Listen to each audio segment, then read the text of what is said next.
Welcome to GameScope. We're your go-to for breaking down the biggest and sometimes most baffling releases in gaming. And today, we are definitely diving into the baffling category. It's a review roundup for a game that's been making waves.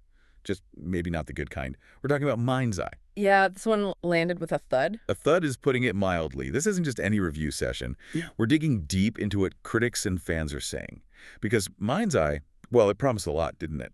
Especially with the director involved. Absolutely. Huge expectations. But that initial buzz, it turned into, let's just say, a roar of disbelief pretty fast. It really did. And our mission today really is to figure out why. Why is MindsEye being called, and you see this everywhere, the worst-rated game of 2025 so far? Oof. What kind of scores are we actually talking about? Well, looking at OpenCritic, the initial reviews were rough. We're seeing like 5 out of 10, 46 out of 100, 4 out of 10, even a 3 out of 10. Yeah. And over on Metacritic, it's sitting at a 43 on PC and a really dismal 31 on PlayStation. Yeah. That literally puts it at the bottom of the pile for games released this year. Dead last. Okay. Yeah. So we need to explore this huge disconnect, right, between what they aimed for, this grand ambition, and the actual kind of bewildering execution you get in the game.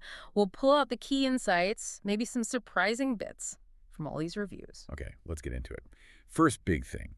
MindsEye was pitched as this cool, GTA-adjacent action-adventure, but reviews keep calling it a linear game set in an open world. That sounds contradictory. Like, what does that even mean in practice? Is it a big playground or just, like, window dressing? It's definitely window dressing, a set piece, overwhelmingly. I mean, visually, the city, Red Rock, it looks pretty good. Near future vibe, Las Vegas-inspired stuff like the Luxor, the Sphere. Reviewers called it accomplished, credible, even stunning. Okay, so it looks nice. That's something. It is something, but functionally, critics just rip it apart.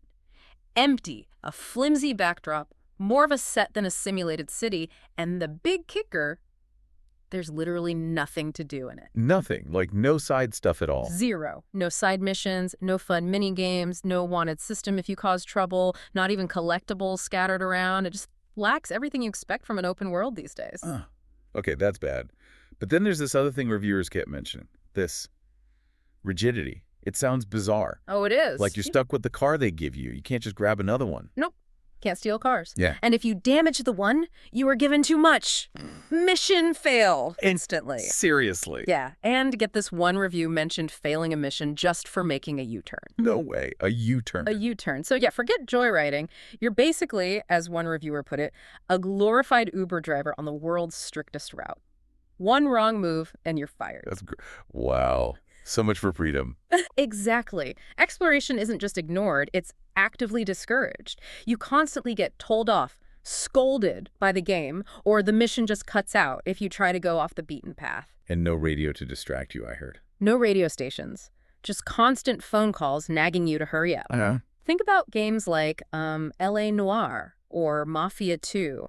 They used their worlds, right? You had reasons to explore, finding clues, maybe robbing a store, dealing with police if you drove like a maniac. Yeah, they felt like places. Right. In MindsEye, you can commit crimes, apparently nothing happens, no police response. It just makes the whole world feel even more fake. It's not just a bad design choice, it feels like they fundamentally misunderstood what makes these worlds tick. Okay, so the world is a pretty picture with nothing behind it. A total bust on the open world promise.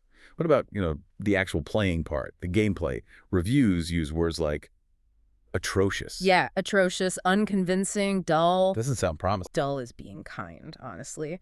The combat is described as super bare bones, really stilted, your options. Forget about dodging, rolling, melee attacks, or any kind of stealth. Just shooting? Just shoot and take cover, that's it. And the enemies. The AI is called brain dead. Utterly. They apparently just stand there sometimes. Wait, stand still while you're shooting at them. Yep. Or they walk directly into your line of fire. Sometimes they just blink in and out of cover, like with no proper animation. It sounds jarring. Yikes. And when you do hit them, the feedback is apparently pathetic. Like ketchup bottle squirts of blood, no real impact. Okay, that sounds really bad. What about the guns themselves? Is there any variety or strategy there at least? Or is that just as basic? Afraid it's just as basic. Weapons apparently just sort of appear in your inventory. No fanfare, reviews said, and it's often unclear which one you should even be using. Yeah. You do get some drone abilities later on, apparently. Things like stunning enemies, maybe turning them into temporary allies, launching grenades. Oh, okay. That sounds potentially interesting. Potentially, yeah.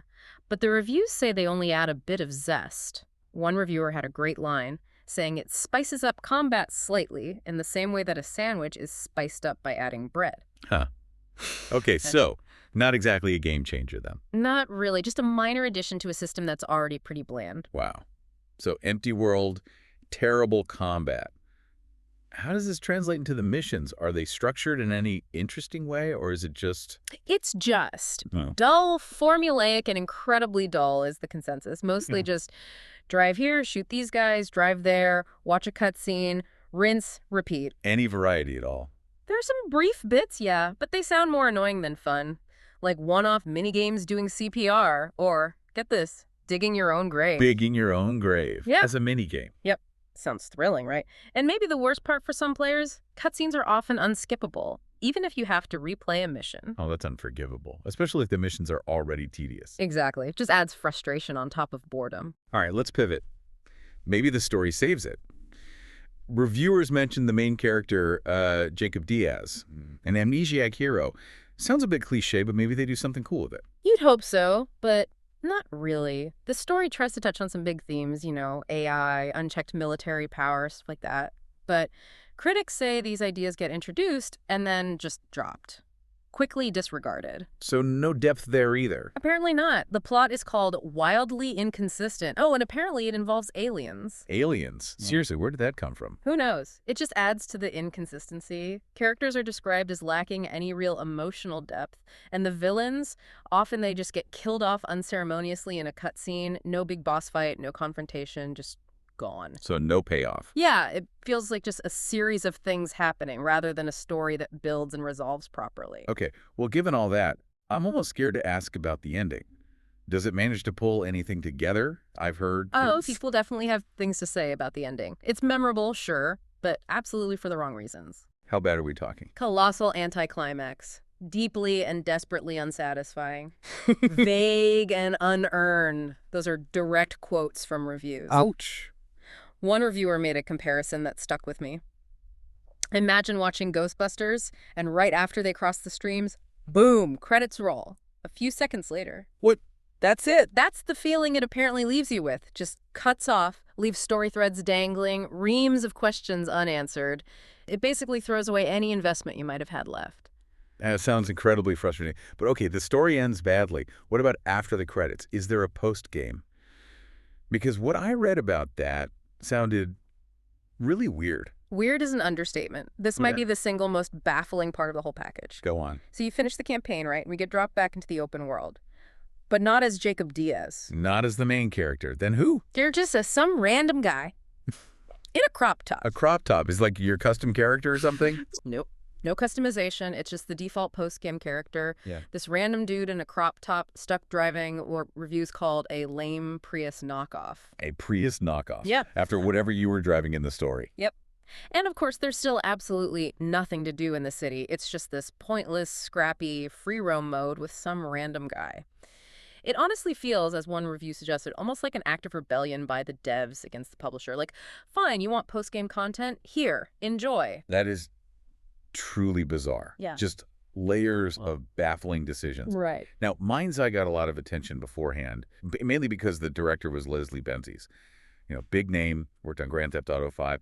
How does a game with that kind of leadership go so completely off the rails? That's the million-dollar question, isn't it? Or maybe the $100 million question given the budget. It really seems like a classic case of reckless ambition crashing headfirst into some harsh realities. What was the original ambition then? Well, MindsEye wasn't even supposed to be the main event, apparently. It was conceived as a proof of concept for Benzies' much larger metaverse project called Everywhere. Everywhere? What's that? It's pitched as this sort of Roblox-like platform, a game-building engine. The idea was that assets from MindsEye and other games could be used across different experiences within this Everywhere metaverse. Ah, okay. So MindsEye was just a demo, basically. Sort of a very expensive standalone demo, but the development was apparently a nightmare. They had a major engine swap mid-development from Amazon Lumberyard to Unreal Engine. Oh, that's huge. That often means starting over. Exactly. Reviews mention it forced a total restart.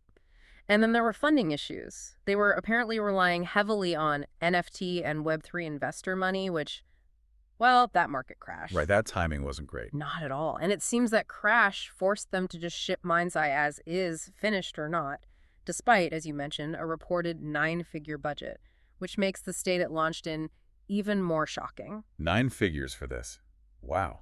Is any of that building stuff in the game? The PC version apparently has some stripped-down building tools from the everywhere concept, but critics found them really daunting and, more importantly, saw no real reason to use them. Why build anything in this broken world? One review likened it to buying bricks off a builder while watching his house fall down. Yeah, that sums it up. And on top of the design and development problems, there were technical issues too, right? Performance problems. Oh yeah, reports of blurry visuals, really choppy performance, fluttering frame rates, even on powerful PCs, just adding technical insult to design injury. And didn't things get messy internally too? Something about denying bad reviews? Yeah, that was wild. A co-CEO actually came out and claimed the negative reviews were paid for, which never looks good. Plus, there were reports of key executives leaving right before the launch. It really does sound like a perfect storm. Okay, so pulling this all together, the consensus is breathtakingly bad. But how bad? Like, is this a Cyberpunk 2077 situation where it launched rough but maybe had potential? That's a key distinction reviewers make. No, this doesn't seem like Cyberpunk. Cyberpunk, for all its launch issues, had good bones, right? A compelling world, interesting systems underneath the bugs. They eventually fixed a lot of it. Or like No Man's Sky. Yeah. Started weak, but had a core idea. Exactly. No Man's Sky had that unique procedural generation hook they could build on. MindsEye. The problem seems deeper. Reviewers say it fundamentally isn't a very good game at its core. There are no good bones here. So no foundation to build on. Pretty much. It's described as feeling like shovelware from like 2 console generations ago, a minimum viable product in the worst sense. There's just no elevator pitch, nothing compelling to make you want to stick with it or hope it gets better. That minimum viable product approach really just resulted in minimum player fun. So there you have it, our deep dive into MindsEye. Looked shiny on the outside maybe, but underneath, hollow, restrictive, and just deeply, deeply confusing. Yeah. A real cautionary tale maybe about ambition, hype, and what happens when they collide with reality without a solid plan. It certainly left a mark on 2025, just maybe an infamous one. Definitely infamous. And maybe the big takeaway here is that even with a famous name attached, even with huge amounts of money, if you don't have a cohesive design, if you don't have a vision that's actually grounded in making a good game for players, well, you end up with something like MindsEye. There's actually a line in the game script, apparently, about being immune from reality. Kind of ironic, isn't it? Makes you wonder what lessons, if any, the industry takes from this. Will we see fewer of these kinds of wildly ambitious, ultimately empty projects? Or is this just a cycle doomed to repeat? Something to think about.